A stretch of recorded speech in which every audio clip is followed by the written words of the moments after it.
Welcome to the Prayagraj institute daily current affair की सीरीज में आज हम लोग बात करेंगे 12 अक्टूबर से संबंधित अति महत्वपूर्ण घटनाओं के बारे में। तो चलिए स्टार्ट करते हैं पहले प्रश्न के साथ। पहला प्रश्न यह है कि हाल ही में अंतर्राष्ट्रीय मुद्रा कोष, जिसको IMF international monetary fund English में बोला जाता है, ने चालू वित्त वर्ष के लिए भारत के विकास दर के अनुमान को बढ़ाकर कितना प्रतिशत कर दिया है? तो यह है 6.3%, ऑप्शन ए। तो इसके बारे में हम डिटेल में जानते हैं। तो अंतर्राष्ट्रीय मुद्रा कोष IMF ने चालू वित्त वर्ष के लिए भारत के विकास दर के अनुमान को 0.2% से बढ़कर 6.3% कर दिया है। इसका मतलब जो पहले इन्होंने अनुमान लगाया था वो 6.1% लगाया था, जो कि 0.2% बढ़ा के ये कितना हो गया, 6.3%। वर्तमान में 6.3% इन्होंने आंका है।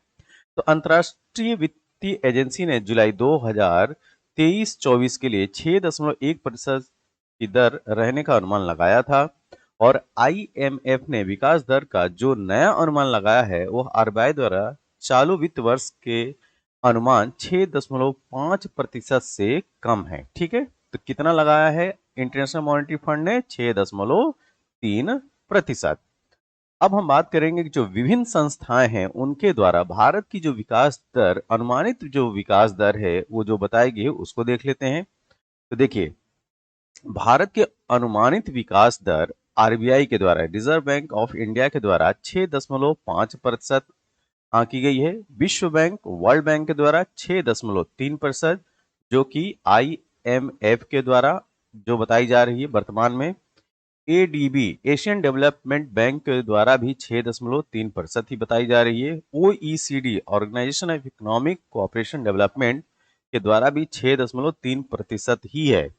और IMF, जो कि प्रश्न में ही है, इंटरनेशनल मॉनेटरी फंड, इसके द्वारा वर्तमान में 6.3% बताई जा रही है, जबकि जुलाई में इन्होंने अनुमान बताया था 6.1%। तो अब वर्तमान में इंटरनेशनल मॉनेटरी फंड, अंतर्राष्ट्रीय मुद्रा कोष के द्वारा भारत की अनुमानित विकास दर हो 6.3% आंकी गई है।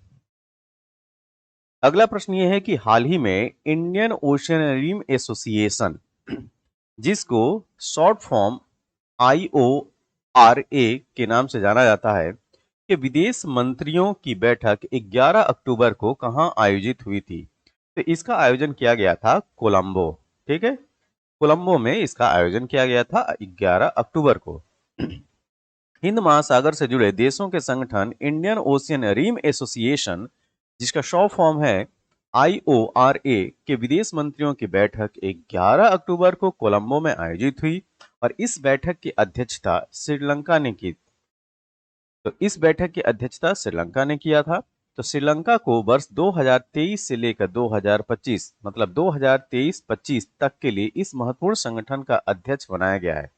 भारत को अभी इसका सह अध्यक्ष नामित किया गया है, जो वर्ष 2025 से 2 वर्षों के लिए इसका पूर्ण अध्यक्ष बन जाएगा। तो इसका मतलब श्रीलंका 2023-25 तक जो है वो 2023-25 तक जो है वो अध्यक्षता करेगा, और इसके बाद मतलब कि 2025 के बाद जो 2 साल के लिए अध्यक्षता मिलेगी, पूर्ण अध्यक्षता मिलेगी, वो किसको मिलेगी? भारत को मिलेगी। ठीक है, अपने देश भारत को मिलेगी पूर्ण अध्यक्षता। कब?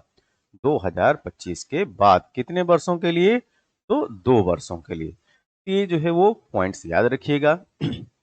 जो यहाँ पे आप ये ग्रे कलर में देख रहे हैं, ठीक है, ये है इंडियन ओशियन एसोसिएशन के देश, तो इनको भी ध्यान में रखिएगा। ठीक है, अगला प्रश्न यह है कि हाल ही में केंद्रीय कैबिनेट ने किस नए स्वायत्त निकाय की स्थापना को मंजूरी दी है? तो ये है मेरा युवा भारत, ऑप्शन बी। क्या नाम है? मेरा युवा भारत। तो प्रधानमंत्री श्री नरेंद्र मोदी की अध्यक्षता में केंद्रीय मंत्रिमंडल ने 11 अक्टूबर को मेरा युवा भारत नाम के एक स्वयं शासी निकाय की स्थापना को मंजूरी दी, और इसका उद्देश्य युवाओं के विकास और युवा नेतृत्व वाले विकास के लिए प्रौद्योगिकी द्वारा संचालित एक व्यापक सक्षम तंत्र के रूप में कार्य करना, और युवाओं को समान पहुंच प्रदान करते हुए उनकी आकांक्षाओं को साकार करना, और साकार और सरकार के संपूर्ण दायरे में विकसित भारत का निर्माण करना जो है इसका उद्देश्य है। तो ये कैबिनेट का डिसीजन जो है वो 11 अक्टूबर को आया है। तो क्या है, मेरा युवा भारत, ये काफी इंपॉर्टेंट जो है ये बॉडी बनाई गई है। तो हाल ही में केंद्रीय कैबिनेट ने किस नए स्वायत्त निकाय की स्थापना की मंजूरी दी है? तो मेरा युवा भारत, ऑप्शन बी।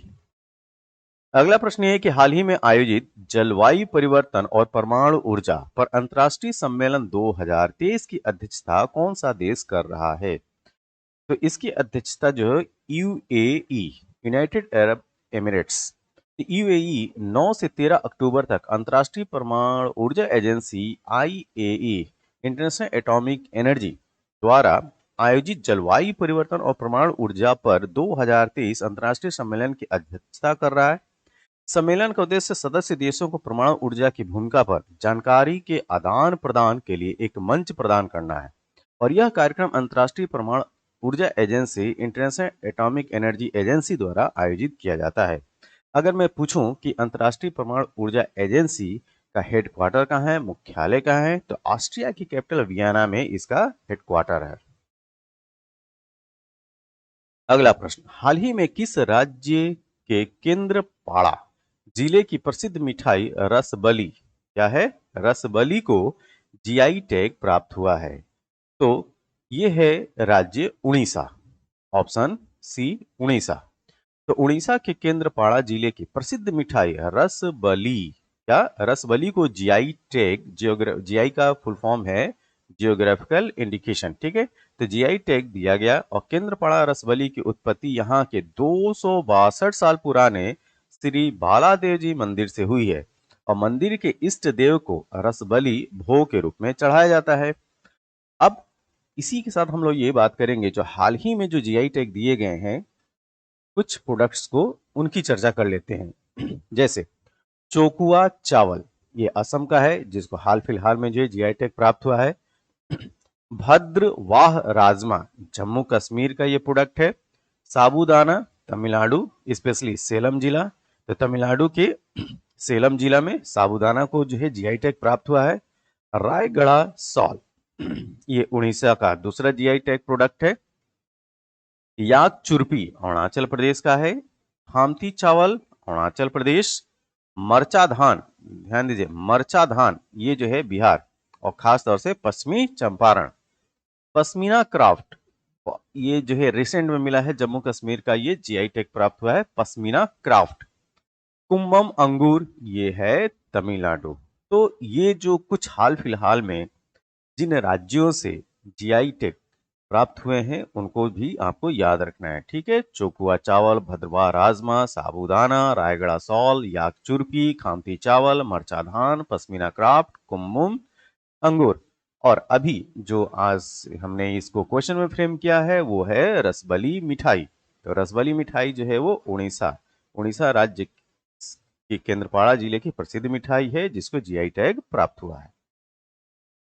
अगला प्रश्न, हाल ही में किस संगीत निर्देशक को 2022-23 के लिए राष्ट्रीय लता मंगेशकर सम्मान से सम्मानित किया गया है? तो जी हाँ, ये है उत्तम सिंह।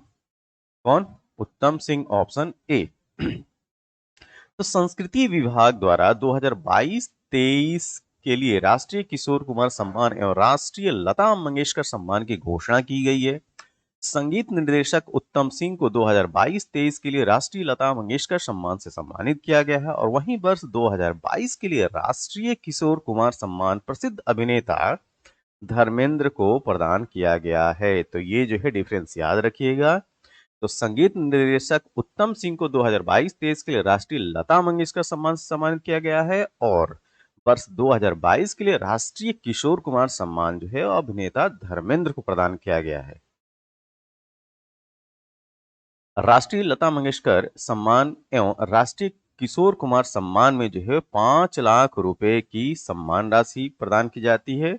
इसके साथ में सम्मान पट्टिका एवं शॉल, श्रीफल प्रदान किया जाता है। तो धनराशि कितनी है? 5 लाख रुपए की। दोनों पुरस्कारों के लिए, राष्ट्रीय लता मंगेशकर सम्मान और राष्ट्रीय किशोर कुमार सम्मान, दोनों के लिए जो है 5 लाख रुपए की राशि दी जाती है, और साथ में सम्मान पट्टिका एवं साल, श्रीफल भी प्रदान किया जाता है। किस राज्य ने हाल ही में गंगा डॉल्फिन को राज्य का राजकीय जलीय पशु घोषित किया है? जी हाँ, ये है अपना उत्तर प्रदेश। तो हाल ही में उत्तर प्रदेश के मुख्यमंत्री योगी आदित्यनाथ ने गंगा डॉल्फिन को राज्य का जलीय जीव घोषित किया है और प्रदेश की नदियां, तालाबों में डॉल्फिन की संख्या 2000 आंकी गई है। देश में डॉल्फिन गंगा, यमुना, चंबल, घाघरा, राप्ती, गेरुआ जैसी नदियों में पाई जाती हैं। तो आप डॉल्फिन के संदर्भ में ये भी याद रखिए कि यह किन नदियों में पाई जाती है और अभी वर्तमान में इसकी संख्या कितनी आंकी गई है। तो देखिए, नेशनल एक्वेटिक एनिमल अगर आपसे पूछा जाए तो वो भी है डॉल्फिन। और अब अपने राज्य उत्तर प्रदेश का भी राजकीय जलीय पशु कौन सा है? तो वो है गंगा डॉल्फिन। तो दोनों जगह पे ये कॉमन है, गंगा डॉल्फिन। तो इसको याद रखना है। अच्छा, यहीं पे मैं अगर आपसे पूछूं कि राष्ट्रीय डॉल्फिन डे कब मनाया जाता है, तो जी हाँ, ये मनाया जाता है इसी महीने के 5 तारीख को, मतलब कि 5 अक्टूबर को हर साल जो है गंगा डॉल्फिन डे मनाया जाता है। हाल ही में उत्तर प्रदेश, ठीक है, उत्तर प्रदेश के किस शहर को राज्य के पहले सौर शहर, सोलर सिटी के रूप में विकसित किया जा रहा है? यहाँ पे राज्य के पहले सौर शहर की बात की जा रही है। तो ये है अयोध्या, राम की नगरी अयोध्या। तो उत्तर प्रदेश के नगर अयोध्या को राज्य के पहले सौर शहर के रूप में विकसित किया जा रहा है और अयोध्या को प्रदेश का पहला सौर शहर बनाने का जिम्मा राष्ट्रीय ताप विद्युत निगम NTPC, national thermal power corporation को सौंपा गया है और एनटीपीसी अयोध्या में 40 मेगावाट क्षमता का सौर ऊर्जा संयंत्र लगाएगा। हाल ही में यूपी के मुख्यमंत्री योगी आदित्यनाथ ने किस जिले में स्वतंत्रता सेनानी राजा राव की प्रतिमा का अनावरण किया है? तो यह जिला है उन्नाव, ठीक है। तो उत्तर प्रदेश के मुख्यमंत्री योगी आदित्यनाथ ने 9 अक्टूबर को उन्नाव में महान स्वतंत्रता संग्राम सेनानी राजा राव रामबख्श सिंह की अश्वारोही प्रतिमा का अनावरण किया है। ये आप देख सकते हैं, ये प्रतिमा, ठीक है, ये प्रतिमा आप देख सकते हैं। और अनावरण किया और इसके साथ ही उन्होंने 804 करोड़ रुपए की विकास परियोजना का लोकार्पण और शिलान्यास भी किया है। तो किस जिले में? उन्नाव। तो उत्तर प्रदेश के उन्नाव जिले में स्वतंत्रता सेनानी राजा राव की प्रतिमा का अनावरण किया गया। यह वीडियो आपको कैसा लगा? जैसा भी लगा हो आप अपने सुझाव जो है कमेंट बॉक्स में जरूर दें। इस वीडियो की पीडीएफ के लिए आप हमारे Telegram channel the Prayagraj institute को ज्वाइन कीजिए और इस वीडियो की पीडीएफ को प्राप्त कीजिए। तब तक के लिए थैंक यू, धन्यवाद।